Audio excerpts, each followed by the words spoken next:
이제 연구회는 이 토론회 진행 방식이 조금 다른 토론회와 달리 하고 있는데요.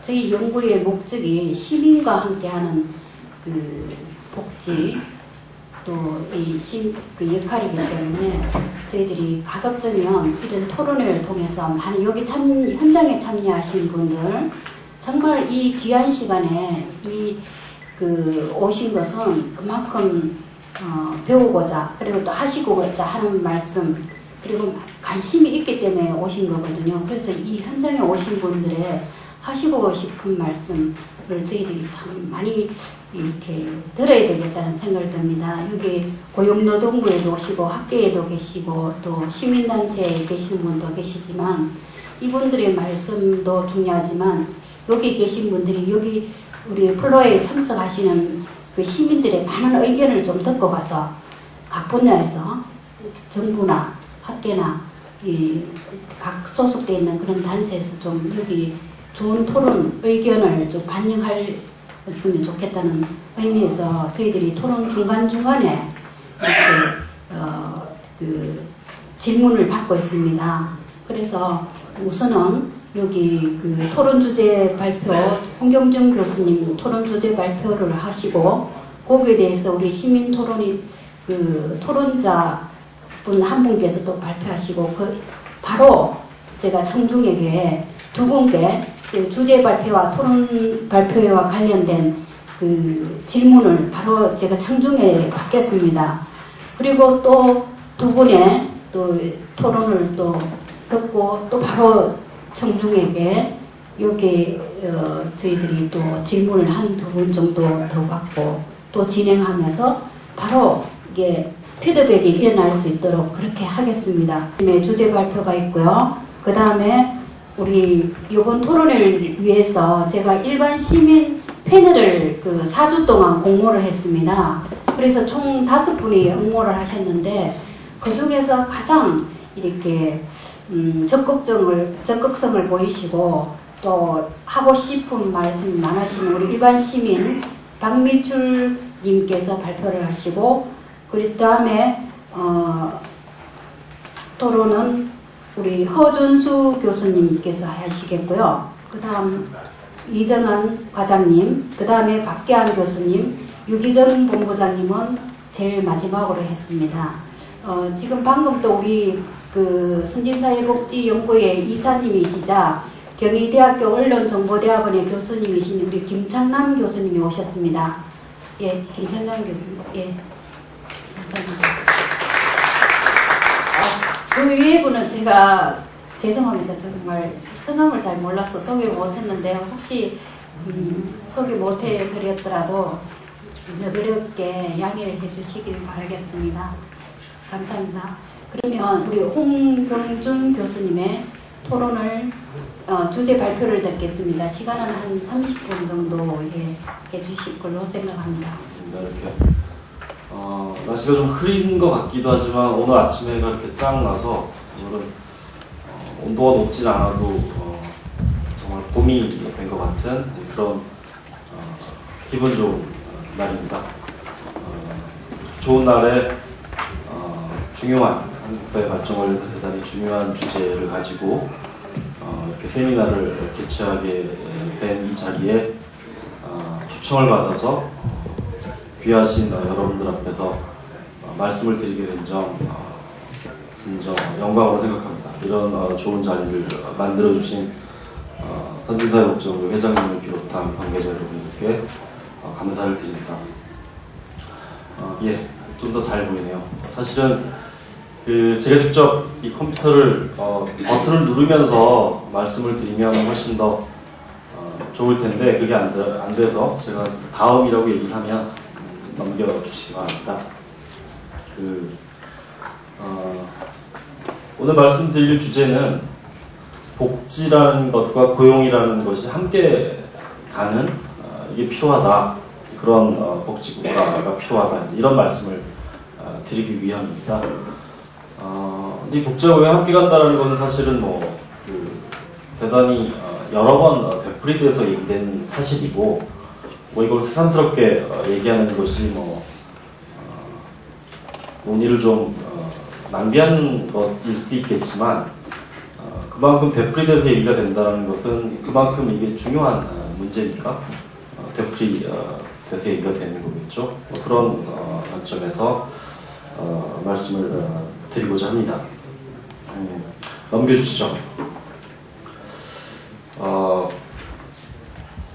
복지와 고용이 함께 가는 복지와 고용이 함께 가는 복지국가, 이게 뭐냐? 거기에 대해서 좀 간략하게 먼저 좀 개념 정의를 하고 시작을 하겠습니다. 복지와 고용이 함께 간다는 것은 복지의 문제. 복지라는 게 뭐냐? 복지라는 것은 뭐 다양한 방식으로 정의될 수 있습니다만 제가 생각하는 복지라는 것은 사람이 세상을 살면서 여러 가지 사회적 위험 상황에 노출되게 되죠. 그런데 이 사회적 위험이라는 것은 개개인들에게 엄청난 고통을 주긴 하지만 실제로 그것의 책임 발생의 원인과 그것에 대한 책임을 온전하게 개인에게 돌릴 수 없는 삶의 위험들, 우리 보통 이런 것들을 사회적 위험이라고 얘기를 합니다. 이런 사회적 위험에는 실직도 있고요, 질병, 그다음에 뭐 노령, 출산, 산업재해, 이런 것들이 다 이제 사회적 위험의 범주 속에 들어갑니다. 예컨대 우리가 실업이라는 걸 한번 생각해 보면 경제 위기 때문에 대량 정리해고가 발생해서 실업이 발생했을 때 그 실업을 당한 사람은 엄청난 고통을 경험합니다만 우리가 그 실업자에게 야, 실업된 것은 전적으로 네 탓이야 라고 돌릴 수 있는 성질의 것은 아닙니다. 왜냐하면 이 사람이 실업을 야기하는 것은 어떤 경제의 구조 조정이나 경제 위기 상황이라는 게 있었고 그 책임은 그 실업을 당한 개인에게 온전하게 돌릴 수가 없는 거죠. 그런데 우리가 살고 있는 현대 사회에는 이런 사회적 위험이 과거에 비해서 현저하게 증가했고 또 몇몇 소외된 소수 사람들에게만 발생할 수 있는 문제가 아니라 우리 전 국민 모두에게 발생할 수 있는 그런 문제들입니다. 우리가 이걸 사회적 위험이라고 하는데 이런 사회적 위험이 발생하게 되면 당연히 소득이 상실되고 소득이 중단되고 지출이 늘어나게 됩니다. 그렇게 되면 이걸 그대로 놔두면 이제 빈곤에 빠지게 되겠죠. 그렇기 때문에 이런 사회적 위험에 대응하기 위해서 사회적으로 합의된 어떤 절대적인 수준이 미리 정해져 있는 것은 아닙니다. 그 사회에서 사회적으로 합의된 어떤 프로그램, 그 프로그램은 주로 소득과 서비스로 주어집니다. 그 소득과 서비스로 주어지는 것, 누구에 의해서? 정부 개입에 의해서. 저는 이것을 복지로 정의를 합니다. 즉 제가 지금 여기에서 얘기하는 복지는 민간 기업에 의해서 주도되는 활동이나 종교단체에 의해서 주도되는 활동, 시민사회단체에서 주도되는 활동, 그것을 복지로 개념 정의하는 것이 아니라 사회적 위험에 대응하기 위한 소득과 서비스를 통한 정부의 노력, 거기에 대한 재원은 어디서 만들어지느냐? 국민들이 내는 세금으로부터 만들어집니다. 그래서 우리가 국민들이 내는 세금은 사람들이, 여러분들이 노동시장에서 일을 함으로써 일한 다음에 받는 임금이나 봉급 같은 것으로 생계를 끌어나가죠. 우리 이제 이런 걸 보통 1차 배분, 시장에서의 배분이라고 얘기합니다. 복지는 그 시장에서의 배분 결과를 정부의 재분배 정책을 통해서 수정하는 것, 그것을 복지로 저는 개념 정의를 했습니다. 복지는 일부 가난하거나 불쌍한 사람들에게만 주어지는 것이 아닙니다. 제가 한번 이 자리에서 질문을 해보겠습니다. 여러분 중에 작년 한 해 동안 사회복지 혜택을 받아보신 분 계십니까? 손 한번 들어보시죠. 받아본 분이 별로 많지 않네요. 여러분 작년에 병원 가보신 적 없습니까? 우리가 병원에 가면, 가령 감기 때문에 병원에 가면 한 3,000원에서 3,500원 정도를 냅니다. 실제로 의사가 여러분들의 감기를 치료하고 받아야 할 돈은 3,500원이 아닙니다. 15,000원 정도 됩니다. 나머지 8,000~9,000원은 누가 내느냐? 여러분들이 낸, 그리고 제가 낸 건강보험료로부터 지출이 됩니다. 그러니까 우리는 매일마다 사실은 복지 혜택을 보는 거죠. 제가 매달마다 건강보험료를 30만원쯤 냅니다. 저희 온 식구들이 한 달 동안에 병원에 가는 것 거의 가지 않습니다. 하지만 저는 30만원을 꼬박꼬박 냅니다. 누구를 위해서? 우리 사회의 다른 성원들을 위해서. 그게 복지입니다.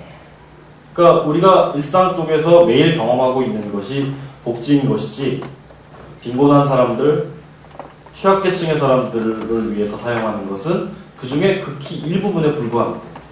제가 말씀드리는 복지는 그런 협소한 개념의 복지가 아니라 정부의 재분배 노력에 의해서 사회적 위험에 대응하기 위해서 제공되는 현금과 서비스의 총체, 그것을 이제 복지로 개념 정의를 하고 말씀을 드리겠습니다. 그럼 복지와 고용이 함께 간다는 건 뭐냐? 제가 아까 말씀드렸던 것처럼 복지의 기본적인 원천은 결국 노동시장에서 사람들이 벌어들이는 소득입니다. 그럼 노동시장에서 사람들이 소득을 벌어들이기 위해서는 일을 할 수 있어야죠. 그게 바로 고용입니다. 고용 없는 복지는 없죠. 복지 없는 고용도 과거에는 가능했습니다만 현재는 점점 어려워집니다. 그러니까 복지와 고용이 함께 가는 복지 패러다임이라는 것은 저기 적혀놓은 것처럼 복지의 문제와 노동시장의 문제를 따로따로 생각하지 말고 같이 생각해보자는 거죠. 어떻게 하면 복지가 사람들의 고용을, 사람들이 노동시장에서 일하는 것을 좀 더 잘 도울 수 있을까? 반대로 어떻게 하면 사람들이 노동시장에서 일하는 것이 복지의 발전에 도움이 되도록 잘 도울 수 있을 것인가? 이 두 가지를 같이 사고하면서, 그러면 어떤 방식으로 시장을 통해서 배분이 발생할 것이고 어떤 방식으로 복지를 통해서 재분배가 발생할 것인데, 이 두 가지가 서로 어떻게 되도록 상호 보완성을 가지도록 관련 제도를 개혁하자라는 것이 바로 복지와 고용이 함께 가는 복지의 패러다임입니다. 상호 보완성이라는 좀 어려운 말이 나왔는데, 상호 보완성은 쉽게 생각하시면 여러분 뭘 생각하면 좋을까요? 요즘은 물론 이제 커피를 설탕 없이 마시는 분들이 굉장히 많지만, 우리가 달콤한 밀크 커피 같은 경우를 모든 사람들이 좋아한다고 생각을 해봅시다. 그러면 커피를 사람들이 많이 먹으면 어떻게 될까요? 설탕도 많이 사용하겠죠. 이럴 때 설탕과 커피라는 것은 서로 상호 보완적인 관계를 가지고 있다고 얘기를 합니다. 그러니까 상호 보완성이라는 것은 어떤 특정, 아까 복지가 어떤 방식으로 만들어질 때 그와 밀접한 관련을 가진 또 다른 제도가 만들어질 때 우린 그 두 가지가 서로 상호 보완적이다라고 얘기를 합니다.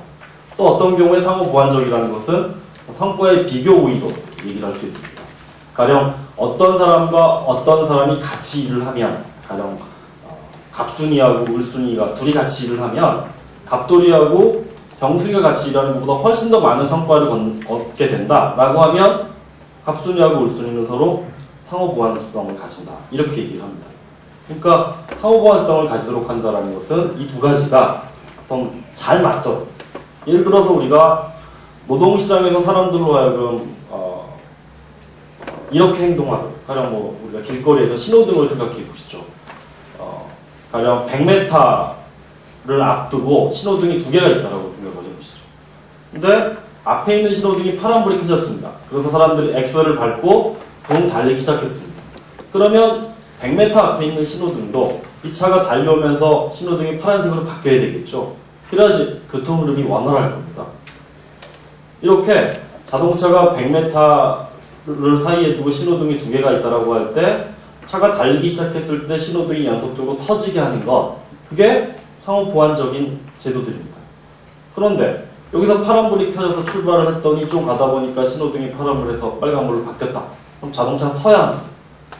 100m 갈 때마다 섰다 갔다를 되풀이한다면 이것은 상호 보완적인 것이 아닙니다. 근데 우리 사회의 복지와 고용에 관련된 여러 제도적 기제나 정책들은 사실은 100m마다 신호등이 켜져서 원활하게 자동차를 달려가게 하게끔 제도적 장치들이 짜여져 있는 것이 아니라 100m 갈 때마다 신호등이 바뀌고 멈췄다 갔다를 되풀이하도록 그런 방식으로 제도가 마련되어 있기 때문에 이런 것을 좀 원활한 교통 흐름이 되도록 사람들이 노동시장에서 보이는 행태나 복지와 관련된 행태가 상호 모순됨이 없이 일관된 신호를 주도록 그런 식으로 바꿔보자라는 게 이제 상호 보완성이다라고 말씀을 드릴 수 있을 것 같습니다. 넘겨주시죠.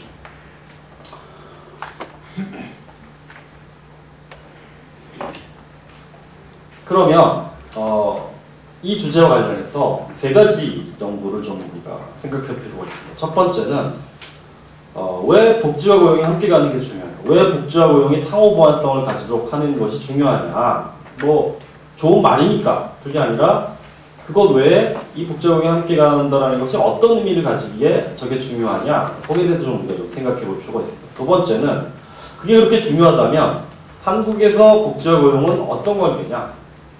한국에서 복지와 고용이 그런대로 잘 작동하고 있다면 다행인 거죠. 근데 그렇지 않다면 그건 문제가 될 겁니다. 그래서 그 관계에 대해서 좀 두 번째로 간략하게 말씀드릴 거고, 세 번째는 만약에 한국에서 복지와 고용이 함께 가는 것이 현재 잘 작동하지 않는다면 그걸 바꾸기 위해서 어떤 전략이 필요하냐, 이 세 가지에 대해서 좀 말씀을 드리고 있습니다. 넘겨주시죠. 복지와 고용이 함께 가는 것 왜 중요한지 요걸 먼저 생각을 해보시죠.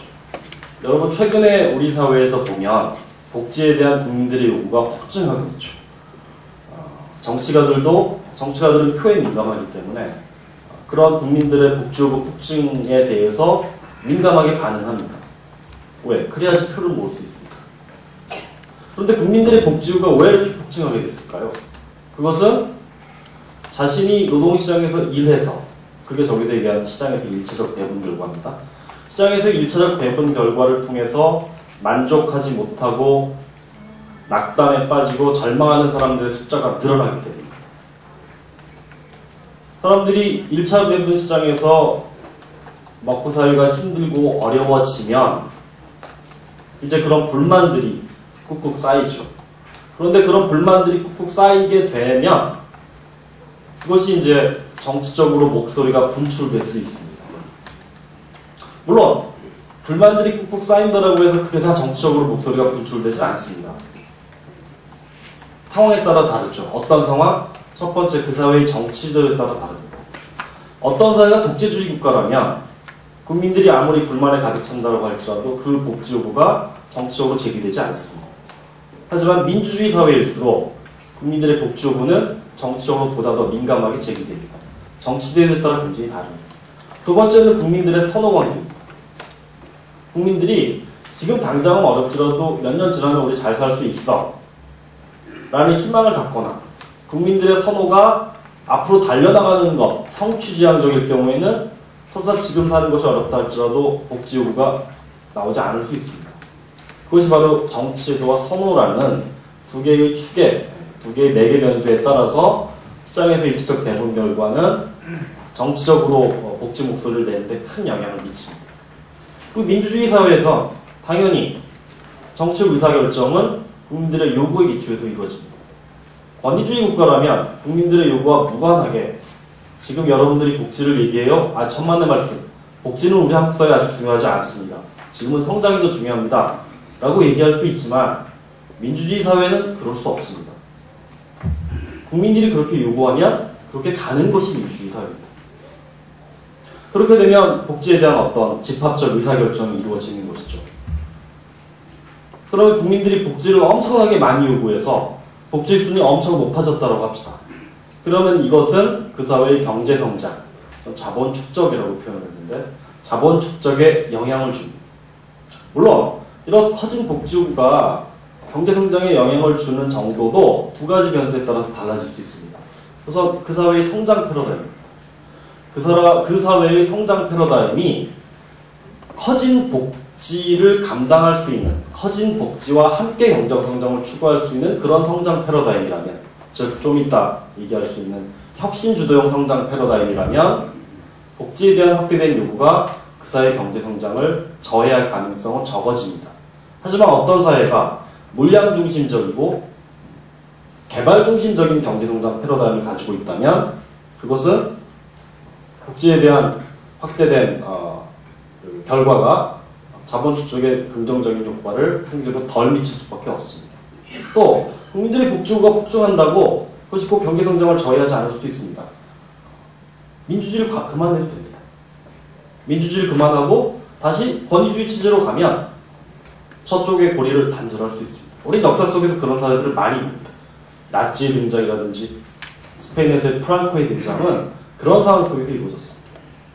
그러니까 이것은 즉 1차 노동시장에서의 이 배분 결과가 우리가 현재 목도하고 있는 것처럼 한 사회의 거시 경제 발전에 대단히 큰 영향을 행사하기 때문에 저 두 가지 복지와 고용을 함께 하는 게 중요하다는 그런 말씀입니다. 다음.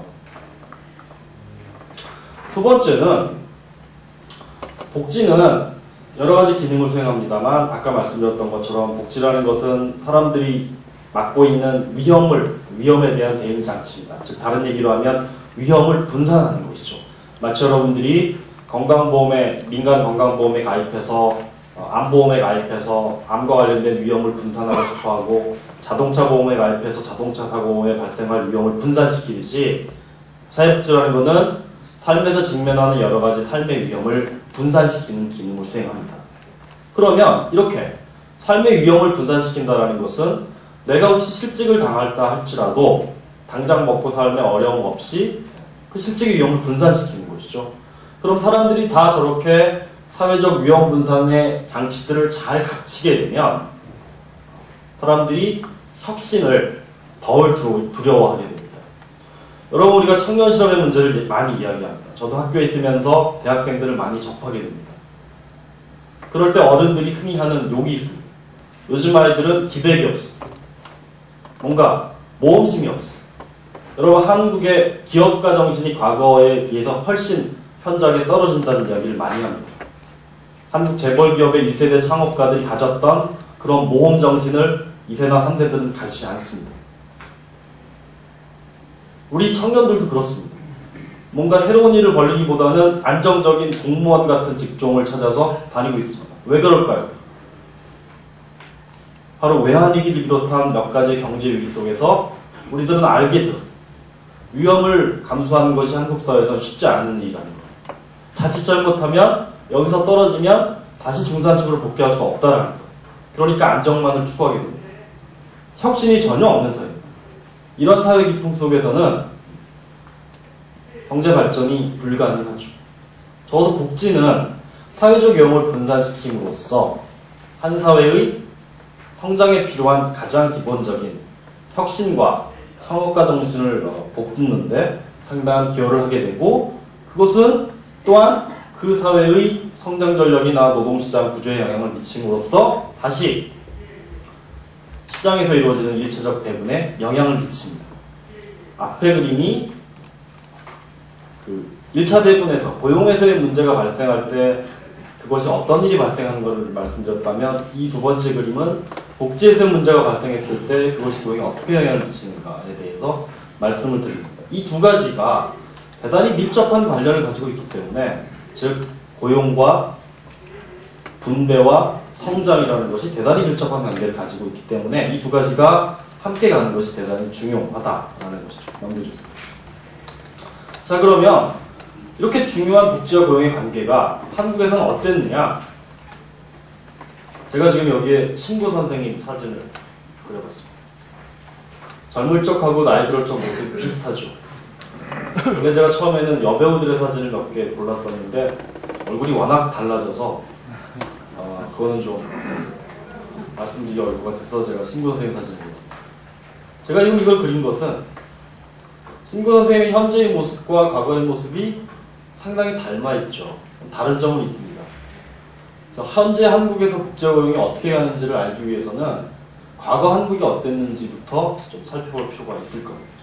다음.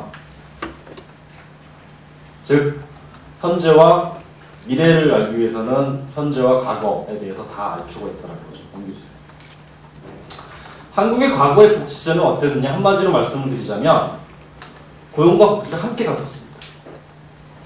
이렇게 고용과 복지가 함께 갔던 1960년대의 고도산업화 과정에서 축적된 한국의 복지체제의 모습을 저는 개발국가형 복지체제다 라고 일단 이름을 붙였습니다. 이 개발국가형 복지체제는 1960년대 이후에 우리나라에서 창출되었고 70년대, 80년대, 90년대 초반까지 그럭저럭 잘 작동했었습니다. 이때는 복지라고 이름 붙일 국가 개입 프로그램들이 겉으로는 상당히 적었지만 그 당시에는 고용 자체가, 즉 경제성장을 통해서 기업에서 일자리가 늘어나면 그 일자리를 매개로 사람들이 취업을 하고 그로부터 가족이 생활할 수 있는 소득 수준을 얻게 되면서 자연스럽게 시장과 복지가, 고용과 복지가 상호 보완적인 관계를 맺어갈 수 있었습니다. 그리고 우리나라가 워낙 못 살았기 때문에 산업이 발전하고 경제성장이 되면서 빈곤과 실업 등도 저절로 그 경제발전 과정 속에서 축소됐습니다. 그리고 사람들로부터 제기되는 복지 요구는 권위주의 국가였기 때문에 정치 영역에 그렇게 크게 제기될 수가 없었습니다. 설사 제기된다 할지라도 이렇게 뭐 최근 같은 이런 복지 프로그램을 통해서 대응하는 것이 아니라 숨겨진 복지국가 프로그램. 이 숨겨진 복지국가 프로그램이라는 것은 눈에 잘 보이지 않지만 복지 기능을 수행하는 다양한 프로그램들입니다. 농어민에 대한 상당한 보조금들, 그 다음에 일반 사회 성원들에 대한 세금의 감세와 면세, 가족 부양 기능을 강화하기 위한 여러 가지 조세 지원 제도들, 가족 간 이루어지는 연복지, 이런 것들이 다 숨겨진 복지국가 프로그램으로서 개발국가의 복지체제의 중요한 특성이었습니다. 그리고 노동시장도 경직적이었습니다. 젊었을 때 취업을 하면 적어도 은퇴 시기까지 큰 잘못을 저지르지 않는 한 그 기업에 있을 수 있었습니다. 이것이 다 복지가 수행했던 사회안전망의 기능, 사회적 위험의 분산의 기능을 수행했었습니다. 그런데 문제는 저것이 90년대 초반부터 문제가 시작됐지만 그것의 현상은 90년대 말의 외환위기를 기점으로 이 개발국가형 복지체제가 잘 작동하지 못하게 됐습니다.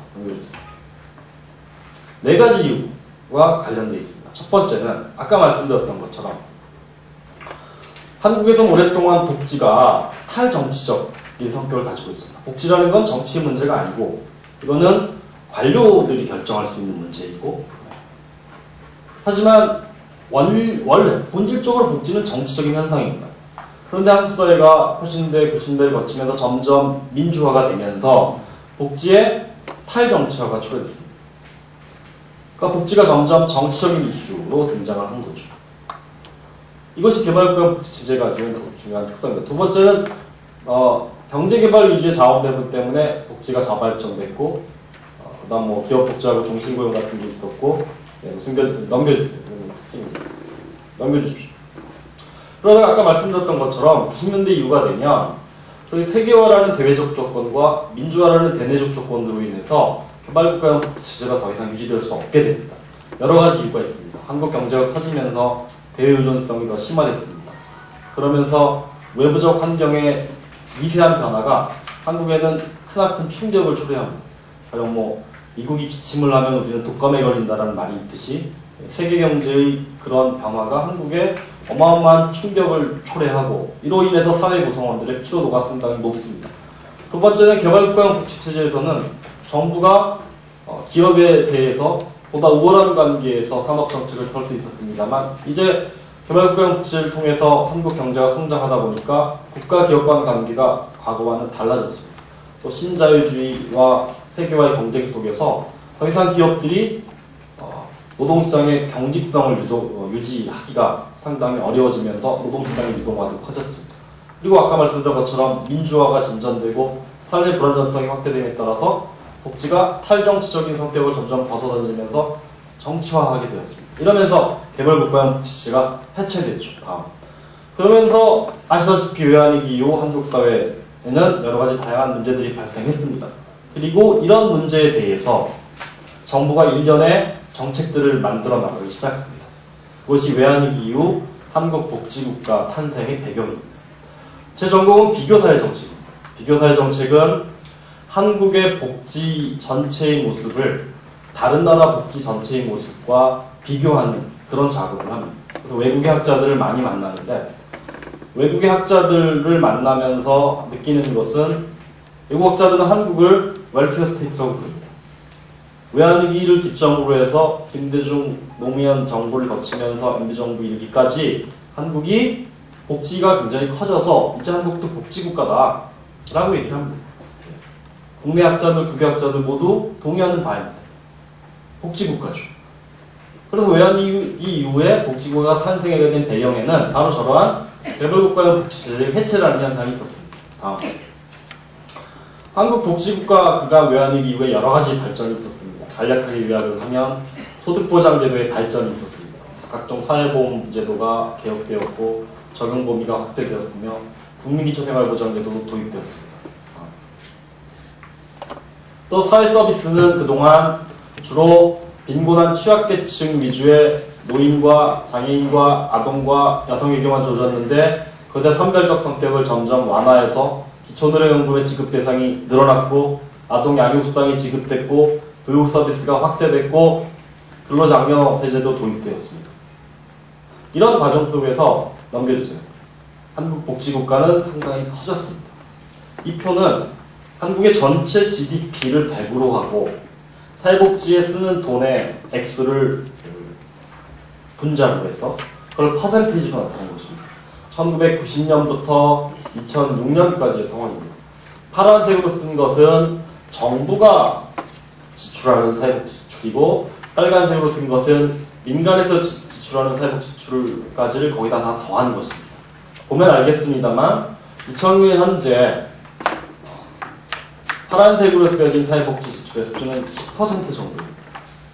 물론 여전히 OECD 다른 국가들에 비하면 적은 수준입니다만 보시면 알겠습니다만 1990년대와 2000년대 사이에는 큰 차이가 있음을 알 수 있습니다. 어떤 한 수준을 넘어서는 것이죠. 이것이 바로 지난 시기 동안 한국 복지국가의 탄생을 나타내는 요약적으로 나타내는 그림이라고 할 수 있습니다. 넘겨주세요. 그런데 아까 제가 한국이 복지국가다라고 얘기를 할 때 여러분들께서는 속으로 어떤 생각을 하셨는지 모르겠어요. 복지국가? 근데 왜 더 살기가 힘들지? 그럼 사람들의 삶의 조건은 과한 나아졌느냐? 다음. 2009년의 매경 이코노미에서 향후 10년간 중산층의 증가 감소에 대해서 어떻게 생각하느냐라는 설문을 드렸습니다. 감소할 것이라는 횟수가 증가할 것이라는 횟수보다 2배 이상 많습니다. 넘겨주세요. 소득계층별 가구 비중의 변화를 살펴봤습니다. 파란색은 빈곤층, 빨간색은 중산층, 초록색은 고소득층입니다. 보시면 알겠습니다만 1996년부터 10년이 넘는 시기 동안 중산층의 비중은 줄어들었고 빈곤층과 상위층의 비중은 커졌습니다. 다음. 빈곤율을 볼까요? 빈곤율도 지속적으로 증가했습니다. 다음. 한국 복지국가의 발전 과정 속에서 사회보험이 확대됐습니다. 과거에는 대기업 중심 10인 이상 사업체 사회보험 적용 대상이었지만 지금은 모든 국민이 사회보험에 가입하도록 법률이 바뀌었고 시행 중입니다.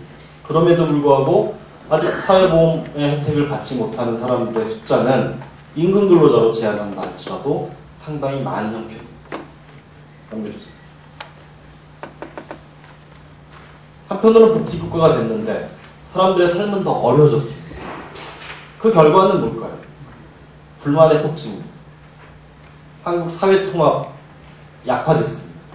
이것은 한국보건사회연구원이라는 곳에서 사회통합 지수를 만들어서 연간 추이를 살펴본 겁니다.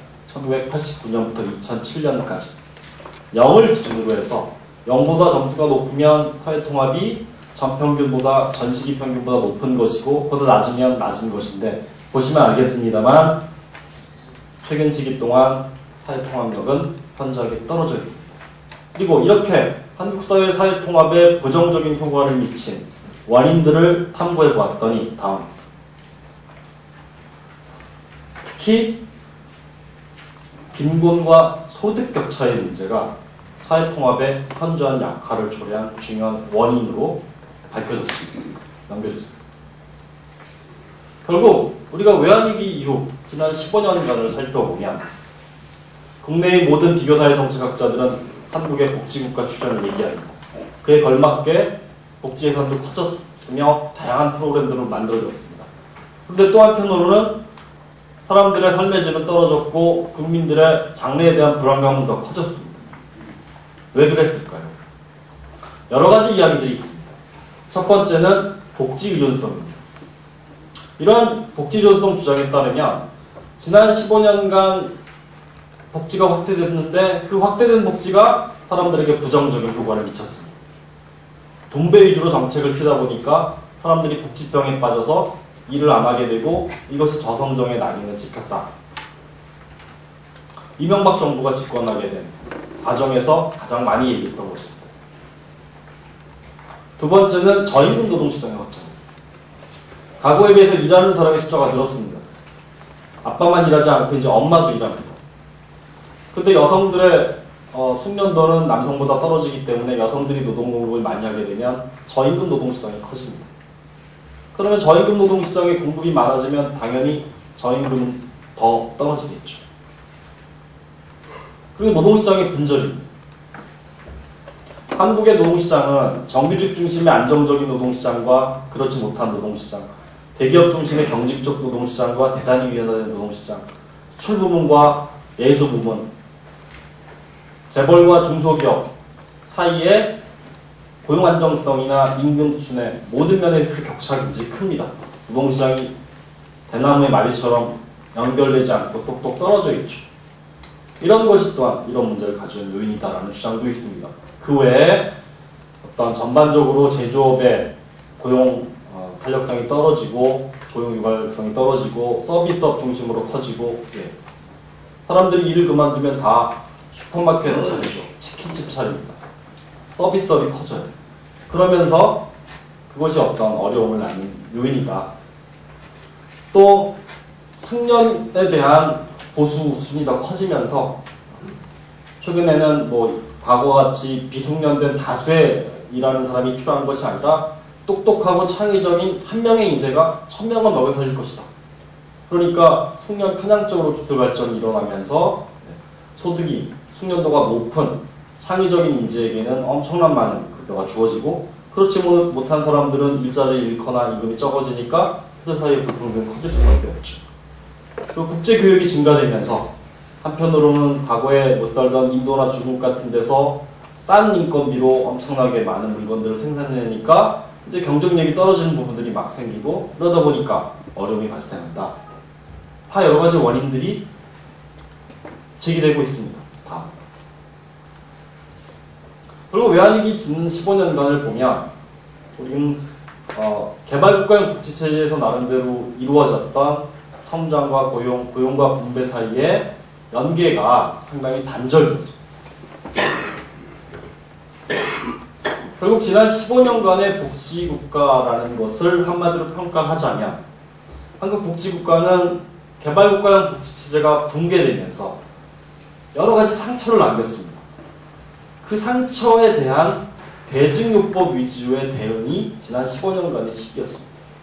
여러 가지 문제들이 발생을 하고 그 요구에 기울이면서 여러 가지 정책들을 했습니다만 이러한 정책들은 그냥 반응적인 것이었지 어떤 미래 대응적인 것이 아니었습니다. 그리고 이제는 변화된 시대에 새로운 어떤 복지 패러다임이 필요한데 어떤 패러다임의 전환을 모색하기보다는 프로그램을 변화시키는 것에 국한된 그런 거였습니다. 이러다 보니까 이제 여러 가지 문제들이 발생하게 된 것이죠. 연구시죠. 결국 우리가 복지와 고용이 함께 가는 복지국가가 필요한 것은 지금 우리 사회가 이렇게 어려움에 빠지고 있는 성장과 고용과 분배 사이에 선순환, 과거에 가져왔던 것을 복원할 수 있는 어떤 새로운 전략이 모색되어야 합니다. 그런데 이 과정에서 우리가 고려해야 될 몇 가지 사항들이 있습니다. 넘겨주세요. 첫 번째는 모방할 만한 사례가 없다라는 겁니다.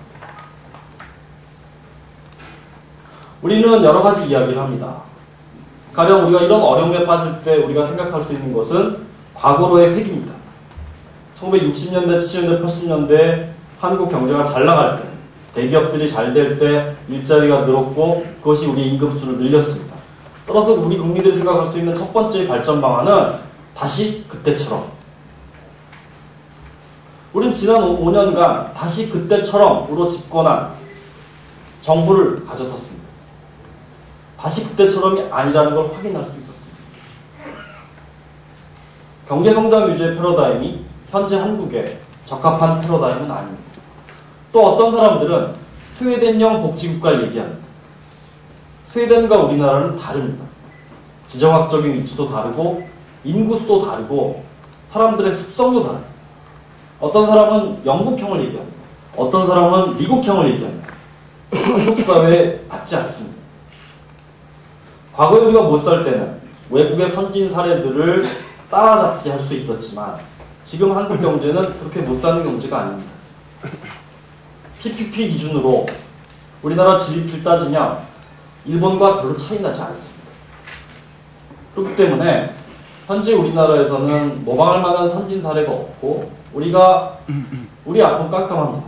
이 깜깜한 앞을 우리 스스로 만들어야 합니다. 그렇기 때문에 아주 멋진 세련된 자기가 완결성을 가진 어떤 장기 전략을 지금 가지는 것보다는 겸손하고 언제나 수정 가능성을 염두에 둔 중장기 전략, 그것이 우리에겐 필요합니다. 두 번째, 넘겨주세요. 두 번째는 노동시장에 대한 문제입니다. 사실 지난 15년간 복지를 확대하면서 가졌던 가장 큰 문제점은 바로 1차 노동시장의 문제를 전혀 고려하지 않았다는 겁니다. 즉 1차 노동시장에서의 분배는 철저하게 신자유주의 전략에 맡기고 복지를 통해서만 이런 문제점을 개선하려고 하는 이런 과정에서 양자 사이의 괴리들이 굉장히 커졌습니다. 그렇기 때문에 최근에는 여와 야를 막론하고 경제 민주화에 대한 여러 가지 이야기가 나오는 것은 저는 상당히 바람직한 일이라고 생각을 합니다. 복지 문제를 가지고 문제를 해결하는 것, 그것은 불가능합니다. 1차 분배 없는 복지는 지속 가능성이 없습니다. 그렇기 때문에 우리는 복지의 확대를 고려함에 있어서도 한국의 노동시장을 고려할 필요가 있습니다. 여러분, 한국의 노동시장은 소위 주변 노동시장이라 함은 우리나라 여전히 5인 미만의 기업에 대해서 근로기준법이 적용되지 않습니다. 최저임금도 적용되지 않습니다. 아무리 법으로 사회보험 가입한다 할지라도 이 수많은 주변 노동시장의 사장님과 근로자가 결탁을 해서 비공식 경제화가 되면 여기는 세금도 내지 않고 규제가 없으니까 당연히 보호도 없죠. 아무런 법적인 장치들이 미치지 못하는 그러한 주변 노동시장의 영역이 한국엔 너무너무 큽니다. 이 영역을 개선하고 또 이중된 노동시장을 구조 개선하지 않고서는 아무리 많은 돈을 들인다 할지라도 공정한 급여 제공의 구조를 만들어낼 수도 없고 거기에 필요한 과세 기반의 확충도 불가능합니다. 그렇기 때문에 복지 확대 전략에 있어서 한국의 노동시장 현실을 정확하게 고려하는 것, 그것이 두 번째로 고려해야 될 사항입니다. 다음. 세 번째는 복지 전달책의 문제입니다. 둔하고 비효율적인 전달책의 혁신 없이 효과적인 복지국가는 불가능합니다. 여러분, 며칠 전에 여기 혹시 보육시설에 계시는 분 계실지 모르겠습니다. 어린이집을 운영하고 계시는 분 계실지 모르겠습니다만 어린이집에서 파업을 했죠. 제가 2010년 기준으로 5세 미만 아동에게 들어가는 우리나라 정부, 중앙정부, 지방정부 전체 예산의 규모를 따져봤습니다. 여기에는 복지부의 보육예산, 농림수산부의 보육예산, 교육부의 시도교육청의 유치원 예산 다 포함합니다. 이것을 우리나라 전체 아동수로 나눠봤습니다. 아이 한 명당 월 30만 원입니다. 2010년, 2011년 2년 동안 보육은 더 확대됐습니다. 지금 예산 규모로 따지면 아동 1인당 월 40만 원은 될 겁니다. 아이를 가지고 계신 부모님 5세 미만의 아동에 대해서 정부가 사용하는 돈이 월 50만 원입니다. 애가 2명이면 100만 원입니다. 여러분들이 100만 원만큼 정부로부터 뭔가를 받고 있다고 느끼십니까? 아니죠. 이게 바로 비효율적인 전달책의 문제입니다. 이것은 보육경영에서만 발생하는 일이 아닙니다. 장기요양에서도 발생하고요. 의료에서도 발생하고 그 외의 여러 가지 우리가 사회복지 서비스라고 불리우는 장애인이나 이런 부분은 워낙 규모가 적기 때문에 그 부분에 대해서 얘기할 필요는 없고 우리가 흔히 복지전달체계 문제를 얘기할 때 장애인이라든지 이런 사회복지 서비스의 별로 예산 규모가 얼마 안 되는 이런 걸 가지고 얘기하는데 보다 더 중요한 문제는 보육과 장교양과 이런 것의 전달체계를 개선함 없이는 복지 확대에 대한 체감도는 현저하게 떨어지고 저것은 효과적인 복지국가를 달성하는데 큰 어려움을 초래합니다. 넘겨주세요. 그래서 이러한 제약 조건들을 고려한다면 넘겨주세요. 우리는 노동시장에서의 사회임금 체계 확보를 통해서 다른 생애주기의 생활 안정성을 확보하는 아웃바운드 전략. 이 아웃바운드 전략은 여러분 우리 일생의 주기는 사람의 일생의 주기는 크게 보면 일하는 시기와 일하지 않는 시기를 구별할 수 있습니다. 아웃바운드 전략은 일하는 시기 동안 일하지 않는 시기를 준비할 수 있는 여러 가지 정책들을 지금에 있는 정책들을 잘 체계화하고 없는 정책들을 잘 오가나이즈 하자라는 것이죠.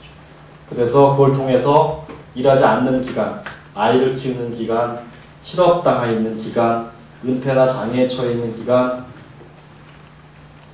가사에 종사하는 기간, 교육과 훈련에 종사하는 기관들에서 발생하는 사회적 위험을 잘 대응하는 그런 아웃바운드 전략과 다음. 반대로 그런 삶의 주기에서 가령 가사에 있거나 은퇴 시기에 있거나 교육 훈련 주기에 있거나 실업 주기에 있을 때 노동시장에 잘 진입할 수 있도록 하는 그런 인바운드 전략 이 두 가지를 축으로 하는 그럼으로써 복지와 함께 가는 복지국가를 달성하는 것이 필요합니다. 그 다음에는 각 전략에 속하는 여러 가지 정책 대안들을 쭉 나열했습니다만 그것은 생략하고 넘겨주세요. 여러 가지들이 있습니다. 넘겨주세요. 중요한 것은 인바운드 전략에서 중요한 것은 아까 말씀드렸던 것처럼 주변 노동시장의 축소 이것이 굉장히 중요한 과제입니다. 어떻게 하면 주변 노동시장을 축소하고 괜찮은 노동시장을 확대할 것이냐 여기에 대한 여러 가지 대응 조치들 협동조합의 활성화라든지 고용구조 공시제를 도입한다든지 등등 여러 가지 것이 필요하고 저런 과정을 통해서 우리 주변에 수없이 많은 규제도 보호도 없는 주변 노동시장을 축소하는 것이 복지 확대 과정 속에서 소위 이행적 급여 패키지로서 제도화될 필요가 있습니다. 중요합니다. 현대 성장은 여러 가지 크게 보면 두 가지 패러다임의 성장이 있습니다. 넘겨주세요. 요소 투입 성장 대 생산성 주도 성장입니다. 그렇잖아요, 여러분.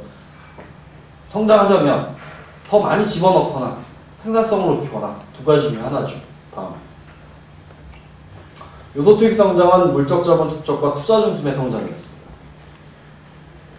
근데 우리는 너무 요소 투입 성장 위주로 성장 전략을 짜왔습니다. 이제는 인적 자본과 지식 자본, 혁신 이런 것들을 화두로 한 생산성 주도 성장이 필요하고 이런 생산성 주도 성장 패러다임으로 전환이 될 때 비로소 복지 확대가 성장에 기여할 수 있고 복지와 성장 사이의 선순환 관계가 마련될 수 있습니다. 넘겨주세요. 두 번째는 아까 말씀드렸던 전달체계 문제입니다. 이 전달체계 문제는 그 전달체계에는 언제나 일하는 사람들이 있습니다. 보육 전달체계 거기에는 일하고 계시는 어린이집 원장들과 보육교사들이 있습니다. 그렇기 때문에 이것은 쉬운 문제들이 아닙니다. 이야기가 하는 복지국가는 복지, 고용, 교육 이런 것들을 아우르는 통합적인 사고를 요구합니다. 다음. 때문에 정부와 시장, 부처와 부처, 중앙과 지방 이들 사이에 통합적으로 사고하면서 넘겨주세요. 전달체계 혁신의 방향에 대한 보다 진지한 검토가 필요합니다. 제가 30분을 약속했는데 30분을 넘겼습니다. 이상으로 마치겠습니다. 그래도 홍경준 교수님께서는 학계에 계시다 보니까 학술적인 그런 좀 내용이라서 여러분들께서 조금 이해하시기가 조금 힘드시지 않았나 싶은데요. 그 교수님 그리고 뒷부분에 있어서 여러 가지 많은 부분들이 시간 관계로 많이 좀 생략된 면이 있습니다. 그래서 혹시 이제 이번에 그 발표하고 난 뒤에 질문을 받을 건데 다 하시지 못하고 또 질문이 가는 것은 두 분께서 여기 우리 플로어에 계시는 두 분께서 질문을 좀 준비를 해주셨으면 좋겠습니다. 아무 분이나 저희들이 질문을 받으려고 하고 있으니까 질문을 꼭 생각해 두셨으면 좋겠습니다.